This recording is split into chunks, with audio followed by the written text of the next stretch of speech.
নমস্কাৰ প্ৰিয় দৰ্শকবৃন্দ, আপোনালোকে চাই আছে আপোনালোকৰ মৰমৰ চেনেল ৰুচেংৰি। আপোনালোকে জানে আমি সাহিত্য সংস্কৃতিৰ জগতখনৰ কিছু ইতিবাচক বাৰ্তালৈ আপোনালোকৰ মাজলৈ আহোঁ আৰু আমি আজি বৰ্তমান উপস্থিত আছোঁ শিৱসাগৰ জিলাৰ শলগুৰি, দুবদৰ, মৌৰা বজাৰ আৰু গধূলি বজাৰ এই চাৰিওটা মৌজাৰ সমন্বয়ৰ স্থলী চামগুৰিস্থিত চামগুৰি উচ্চ মাধ্যমিক বিদ্যালয়ত। চামগুৰি উচ্চ মাধ্যমিক বিদ্যালয়ে বহুতো মহান মনীষীৰ আশাহতীয়া প্ৰচেষ্টাত 2023 চনৰ অক্টোবৰ মাহৰ পৰা 2024 চনৰ অক্টোবৰ মাহলৈ হীৰক জয়ন্তীৰ বিভিন্ন কৰ্মসূচী সমাপন কৰিছে। বৰ্তমান আমাৰ মাজত উপস্থিত আছে চামগুৰি উচ্চ মাধ্যমিক বিদ্যালয়ৰ সন্মানীয় প্ৰধান শিক্ষক তথা হীৰক জয়ন্তী বৰ্ষ উদযাপন সমিতিৰ সন্মানীয় সম্পাদক দুলাল গোহাঁই ডাঙৰীয়া। আমি তেখেতৰ কাষলৈ পোনপটীয়াকৈ যাব বিচাৰিছোঁ আৰু সমগ্ৰ অনুষ্ঠানটোৰ বিষয়ে তেখেতৰ পৰা আমি কিছু কথা জানিব বিচাৰিছোঁ। সকলোলৈকে নমস্কাৰ। আমি চামগুৰি অঞ্চল বৃহত্তৰ চামগুৰি অঞ্চলৰ প্ৰায় 15খন গাঁৱৰ ৰাইজৰ দ্বাৰা শুভাকাংক্ষীৰ দ্বাৰা 1960 চনতে প্ৰতিস্থাপিত চামগুৰি উচ্চ মাধ্যমিক বিদ্যালয়ৰ বৰ্তমান 60 বছৰ অতিক্ৰম হৈ গৈছে আৰু সেয়েহে আমি সকলো ৰাইজ বিদ্যালয়সমূহ শিক্ষক শিক্ষয়িত্ৰীৰ সহযোগত হীৰক জয়ন্তী অনুষ্ঠানটো অনুষ্ঠিত কৰিবলৈ লৈছোঁ। আমাৰ যিসকলে এই বিদ্যা মন্দিৰ প্ৰাণ প্ৰতিষ্ঠা কৰিলে সেইসকলক শ্ৰদ্ধা আৰু মনত পেলোৱাৰ স্বাৰ্থত আৰু লগতে প্ৰাক্তন ছাত্ৰ ছাত্ৰীসকলৰ লগ কৰাই তেওঁলোকৰ স্মৃতি ৰোমন্থন কৰাই বিদ্যালয়খনৰ আন্তঃগাঁথনি উন্নতি কৰিবৰ কাৰণে আমি বিশেষ চেষ্টা কৰিছোঁ আৰু সেই চেষ্টাত সকলোৰে সহায় সহযোগিতাত বিদ্যালয়খনৰ নৱীকৰণৰ কাম কিছুমান সম্ভৱ হৈছে। সেয়েহে আমি হীৰক জয়ন্তী অনুষ্ঠানৰ প্ৰথম দিনটোত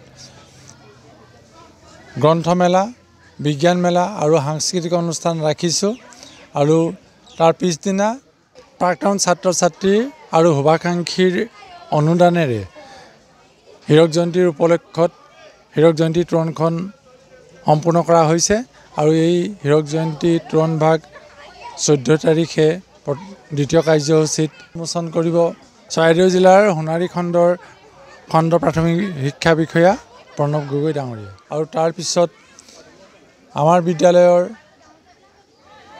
প্ৰধান শিক্ষক অৱসৰ গ্ৰহণ কৰা মহেশ চলিহা ছাৰে এটা স্মৃতিসৌধ দিছে। সেই স্মৃতিসৌধটো উন্মোচন কৰিব বিদ্যালয়সমূহৰ প্ৰাক্তন পৰিদৰ্শক শ্ৰীযুত কমলজ্যোতি গগৈ ডাঙৰীয়াই। আৰু তাৰপিছতেই আমাৰ মুকলি সভা অনুষ্ঠিত হ'ব। সেই মুকলি সভাত বিদ্যালয়লৈ আগবঢ়োৱা টুপিধৰ গগৈ সোঁৱৰণী মঞ্চ উন্মোচন কৰিব বিদ্যালয়সমূহৰ পৰিদৰ্শক শ্ৰীযুত দেৱজ্যোতি গগৈ ডাঙৰীয়াই। আৰু তাৰপিছতে আমাৰ প্ৰাক্তন যিসকল ত্ৰিমূৰ্তিস্বৰূপ শিক্ষক আছে সেইসকল নগেন গগৈ ছাৰ, উমা ফুকন ছাৰ, তৰাম খনিকৰ ছাৰ, মহেশ চলিহা ছাৰ এইসকলে বক্তব্য ৰাখিব আৰু তাৰ পাছতেই বিভিন্ন ধৰণৰ প্ৰাক্তন ছাত্ৰ ছাত্ৰীৰ সহযোগত তেওঁলোকৰ মনৰ বাৰ্তালাপ অনুষ্ঠিত হ'ব আৰু সেই বাৰ্তালাপৰ যোগেদি ভৱিষ্যতে বিদ্যালয়খনৰ উন্নতিৰ ক্ষেত্ৰত কেনেকুৱা ধৰণৰ পৰিকল্পনা গ্ৰহণ কৰে সেই বিষয়ে তেওঁলোকে কমিটি গঠন কৰি বিদ্যালয়খনৰ সৰ্বাংগীন বিকাশৰ বাবে আগবাঢ়িব আৰু গোটেই অনুষ্ঠানটোৰ মূল লক্ষ্য এয়াই। লগতে আমি ইয়াৰ যোগেদি এই 13 আৰু 14 ডিচেম্বৰৰ সকলো কাৰ্যসূচীতে সকলোৰে সহায় সহযোগিতা কামনা কৰিছোঁ। হয়, আচলতে ৰাইজে নখ জোকাৰিলে নৈ বয়। চামগুৰি অঞ্চলৰ শুভাকাংক্ষী ৰাইজ তথা প্ৰাক্তন ছাত্ৰ ছাত্ৰীসকলৰ সম্পূৰ্ণ সহায় সহযোগিতাত এই দুদিনীয়া কাৰ্যসূচীৰ আজি হীৰক জয়ন্তী বৰ্ষ উদযাপনৰ সামৰণি অনুষ্ঠান আয়োজন কৰিবলৈ লৈছে। সন্মানীয় প্ৰধান শিক্ষক মহোদয়ে সকলোৰে সহযোগিতা বিচাৰিছে আৰু আমিও কামনা কৰিছোঁ যাতে 2 দিনৰ কাৰ্যসূচী সফলভাৱে ৰূপায়িত হয়। আৰু এই মুহূৰ্তত আমাৰ মাজত উপস্থিত আছে চামগুৰি উচ্চ মাধ্যমিক বিদ্যালয় পৰিচালনা সমিতিৰ সন্মানীয় সভাপতি তথা এই সমগ্ৰ অনুষ্ঠানটো অৰ্থাৎ যি হীৰক জয়ন্তী বৰ্ষ উদযাপন কৰিছে এই অনুষ্ঠানটোৰ সন্মানীয় সভাপতি জিতু গগৈ ডাঙৰীয়া। আমি জিতু গগৈ ডাঙৰীয়াৰ ওচৰলৈ যাব বিচাৰিছোঁ আৰু এই অনুষ্ঠানটোৰ আয়োজন সম্পৰ্কে কিছু কথা জানিব বিচাৰিছোঁ। আমি আপোনালোকক ধন্যবাদ জনাইছোঁ যে আমাৰ এই চামগুৰি উচ্চ মাধ্যমিক বিদ্যালয়ৰ হীৰক জয়ন্তী অনুষ্ঠানত আহি আপোনালোকে বাতৰি সংগ্ৰহ কৰিবৰ কাৰণে যি চেষ্টা কৰিছে, কষ্ট কৰিছে, তাৰ বাবে পুনৰবাৰ আপোনালোকক ধন্যবাদ জনাইছোঁ। আমি সৌভাগ্যৱান যে আমি এই চামগুৰি উচ্চ মাধ্যমিক বিদ্যালয়ৰ প্ৰাক্তন ছাত্ৰ হিচাপে বা পুনৰবাৰ ইয়াৰ পৰিচালনা সমিতিৰ সভাপতি তথা আজি হীৰক জয়ন্তী অনুষ্ঠানৰ সভাপতি হিচাপে আমি আমাৰ কিছু সেৱা আগবঢ়াবলৈ আমি সুবিধা পাইছোঁ। আমি আপোনালোকক জনাব বিচাৰিছোঁ যে আমাৰ বিদ্যালয়খনে ইতিমধ্যে 65 বছৰ অতিক্ৰম কৰিছে।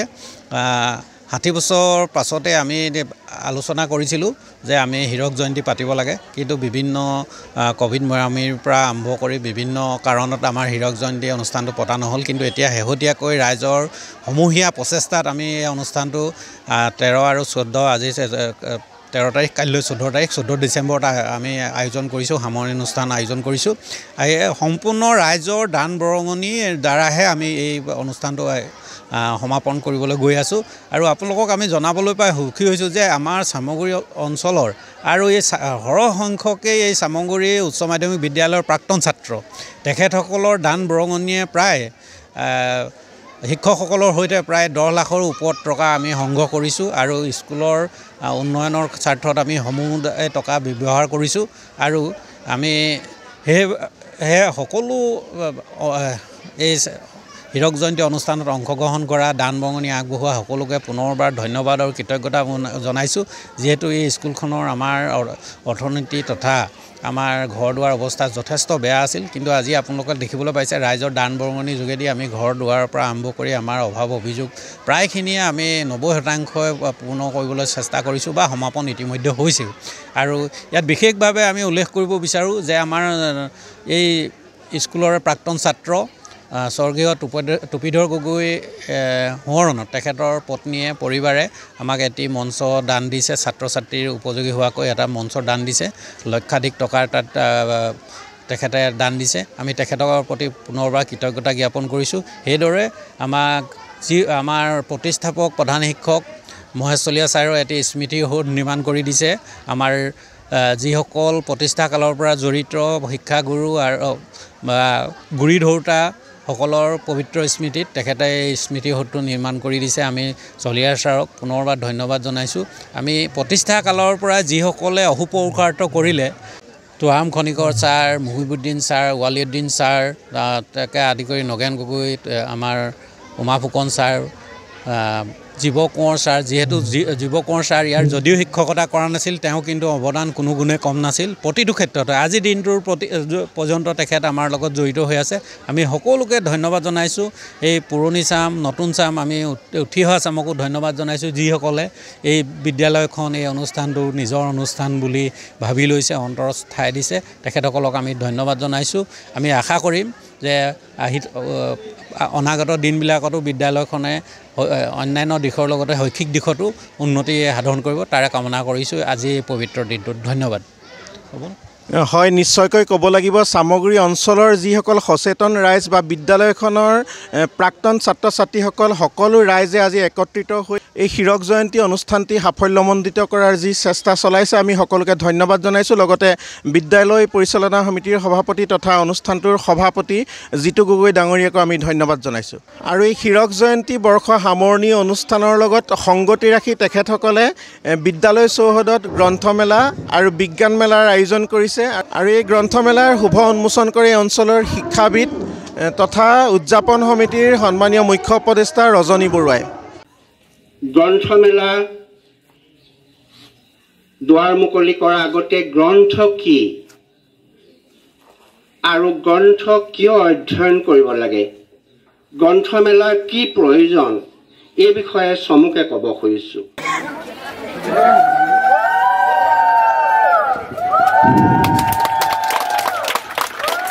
আৰু প্ৰথম দিনাৰ অন্যতম কাৰ্যসূচীৰ ভিতৰত আছে বিজ্ঞান মেলা। আৰু এই বিজ্ঞান মেলাৰ শুভাৰম্ভ কৰে চামগুৰি প্ৰাথমিক বিদ্যালয়ৰ প্ৰধান শিক্ষয়িত্ৰী চিনুমণি বৰাই।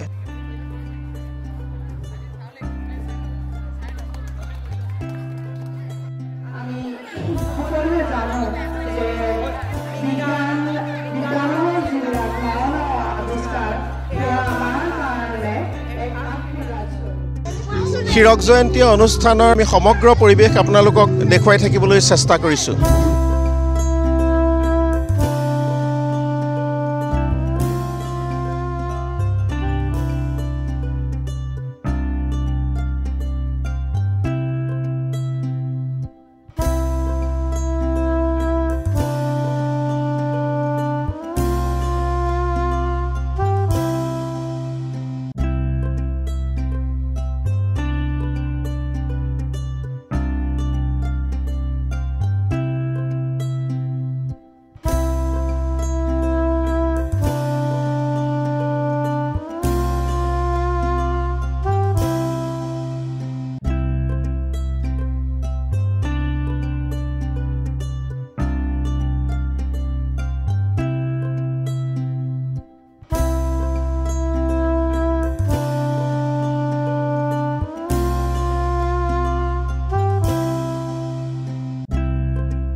সামগুৰি উচ্চ মাধ্যমিক বিদ্যালয়ৰ কেইজনমান ছাত্ৰৰ কাষলৈ আমি যাব বিচাৰিছোঁ আৰু ইতিমধ্যে তেখেতলোকে বিজ্ঞানৰ এটি খুব সুন্দৰ আৰ্হি প্ৰস্তুত কৰি আনি তেখেতলোকে ইয়াতে উপস্থাপন কৰিছে। আমি ছাত্ৰকেইজনৰ কাষলৈ গৈ তেখেতলোকৰ পৰা কিছু কথা জানিব বিচাৰিছোঁ। নমস্কাৰ, মোৰ নাম বিনোদ দাস। মই এখন স্কুলতে পঢ়োঁ, মানে সামগুৰি হাইস্কুলত। হয়, তোমাৰ নামটো কোৱা? নমস্কাৰ, মোৰ নাম শ্ৰী মৃগাংকন গগৈ। মই সামগুৰি স্কুলৰ এজন ছাত্ৰ। হয়, আমি ইতিমধ্যে দেখা পাইছোঁ তোমালোকে এটি খুব সুন্দৰ বিজ্ঞানৰ আৰ্হি প্ৰস্তুত কৰি ইয়াতে উপস্থাপন কৰিছা। আমি এই সমগ্ৰ আৰ্হিটোৰ বিষয়ে তোমালোকৰ পৰা কিছু কথা জানিব বিচাৰিছোঁ। এইখন আমাৰ মানে আলি দিয়া মেচিন হয়, মানে যি আমাৰ কৃষকে খেতি কৰোঁতে মানে বোকা মাটিটো মানে আজিকালিতো ব্যৱহাৰটো কমি গৈছে, মেচিনৰ যুগটো ওলাই গৈছে আজিকালি। সেইকাৰণে এইটো মানে খেতিত ব্যৱহাৰ কৰিব পাৰিব আপোনালোকে। পথাৰত বহাই দিলে এখন ইয়াত বোকা মাটিটো থাকিব, এনেকৈ এখন যদি চলাই দিয়ে ইয়াত সোমাই যাব নাই, তেতিয়া এইপিনে আলিটো ধুনীয়াছে একদম প্ৰস্তুত হৈ যাব আপোনালোকৰ।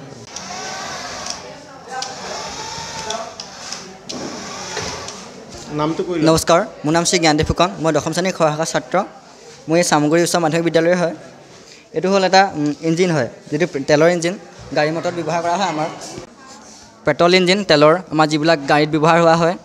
এইটো ইয়াত থাকিব পেট্ৰল বা ডিজেল যিকোনো এটা, আৰু ইয়াত এইটো ঘৰ্ষণ শক্তি হ'ব। ইয়াত এইটো ঘৰ্ষণ, যিটো এইটো আপ আৰু ডাউন হৈছে, এইটো হ'ল ঘৰ্ষণ শক্তি। ঘৰ্ষণ শক্তিৰ ফলত আমাৰ এইটো চকা, এইটো বাইকৰ বা গাড়ীৰ চকা, আৰু এই চকাটো ঘূৰিব, আৰু চকাটো ঘূৰাৰ ফলত যিটো আমাৰ ঘৰ্ষণ শক্তি উৎপন্ন হ'ব, এতিয়া এইটোৰ ফলত চকাটো ঘূৰিব, তাৰ ফলত এই লাইটটো জ্বলিব। লাইটটোৱে দিব আপোনাক ইংগিত এটাই, যিটো আমাৰ ইঞ্জিনত এটা লগোৱা থাকে, ইঞ্জিনৰ আগত বক্সত থাকে, যিটো তেল খৰচটো দেখায় আৰু কিমান আছে, কিমান কমিছে, কিমান ভৰাব লাগিব দেখাব। সেইটো এই লাইটটোৰ পৰা এইটো যাবগৈ, এই মেচিনটোৰ পৰাই যাব মানে সেই বস্তুটো। সেইটো ফলতে আমাৰ কিছুমান সুবিধা আছে বিজ্ঞানৰ ফলত, এনেকুৱা বস্তুৰ। এইটো শ্বৰ্টকৈ দেখুওৱা হৈছে, ইমানেই। খুব সুন্দৰভাৱে এই বিজ্ঞানৰ আৰ্হি প্ৰস্তুত কৰি ছাত্ৰকেইজনে প্ৰস্তুত কৰি উলিয়াইছে। আমি কেউজন ছাত্ৰক ধন্যবাদ জ্ঞাপন কৰিছোঁ। নমস্কাৰ, মোৰ নাম শ্ৰীমতী লিজা তামুলী আৰু মোৰ সহকাৰী অভিষেক তামুলী, আৰু লগত আছে অভিজিত গোহাঁই। এতিয়া আমি সকলো মিলি পানি এটা কৰি দেখুৱাইছোঁ যে পোহৰৰ প্ৰতিফলন আৰু প্ৰতিসৰণ। ইয়াত আমি কোনো এডোখৰ ঠাইৰ পৰা যদি পোহৰটো পঠাওঁ, এতিয়া আমি তাতে দেখিছোঁ পোহৰটো গৈ পিনি তাত পৰিছেগৈ, পৰাটো দেখিছোঁ, কিন্তু পোহৰ এটা গতিত যায়, সেই এডাল ষ্ট্ৰেইট সৰল ৰেখাত যায়, কিন্তু আমি সেই সৰল ৰেখাডাল দেখা পোৱা নাই। কিন্তু তাকে যদি আমি ধোঁৱা বা ধূলি তেনেধৰণে চাওঁ, য'ত বাধা থাকে, তাত আমি ধুনীয়াকৈ সেই পোহৰৰ যিটো ষ্ট্ৰেইট লাইন এডাল গতিত যায় সৰল ৰেখাত, সেই ৰেখাডাল আমি দেখা পাইছোঁ। কিন্তু খালীকৈ চালে ইয়াত পোহৰটো য'ত পৰিছে সেইটো দেখা পাইছোঁ, কিন্তু সেই ৰেখাডাল আমি দেখা পোৱা নাই, কাৰণ ইয়াত কোনো ধৰণৰ বাধা নাই। ইয়াত আমি দেখা পাইছোঁ কাৰণ ইয়াত ধোঁৱাই বাধা দি আছে। তাৰপিছত আহিলে ইয়াত প্ৰিজমৰ মাজেৰে পোহৰ প্ৰতিফলন। ইয়াত এটা প্ৰিজম সোমাই আছে, এইটো দেখিবলৈ পাইছে চাগে। প্ৰিজম এই ধোঁৱাৰে আবৃত্ত হৈছে কাৰণ দেখিব পোৱা নাই। প্ৰিজমৰ মাজেৰে পোহৰ প্ৰতিফলন হ'লে যদি আমি এনেকৈ দিওঁ, 7টা ৰঙৰ সৃষ্টি হয়। ৰামধেনুৰ যিটো কালাৰ, ৰামধেনুৰ যি 7টা ৰঙৰ সৃষ্টি হয়, তেনেকৈ প্ৰিজমৰ মাজেৰে যদি কৰোঁ 7টা ৰঙৰ সৃষ্টি। যিহেতু ইয়াত বগা বগাৰৰ লেজাৰটো নাই, সেইকাৰণে হাটা ৰঙৰ সৃষ্টি হোৱা নাই। নমস্কাৰ, মই চামগুৰি উচ্চ মাধ্যমিক বিদ্যালয় 10ম শ্ৰেণীৰ সহকাৰ ছাত্ৰ। মই এতিয়া মডেল দেখাইছোঁ 3D প্ৰিণ্টাৰৰ জৰিয়তে কেনেকৈ এটা কোনো বস্তু উলিয়াব পাৰি। ইয়াত আমি ছফ্টৱেৰ জৰিয়তে বিভিন্ন মডেল বনাই লৈছোঁ, সেইটো দেখিবলৈ পাইছে চাগে। ছোৱালীজনীয়ে ল'ৰা এটা লৈ আছে, তেনেকৈ সেইটো এই প্লাষ্টিকেৰে 3D প্ৰিণ্টাৰৰ জৰিয়তে নিৰ্দিষ্ট উষ্ণতাত গলি সেই আকৃতিটোৰ সৃষ্টি কৰিছে।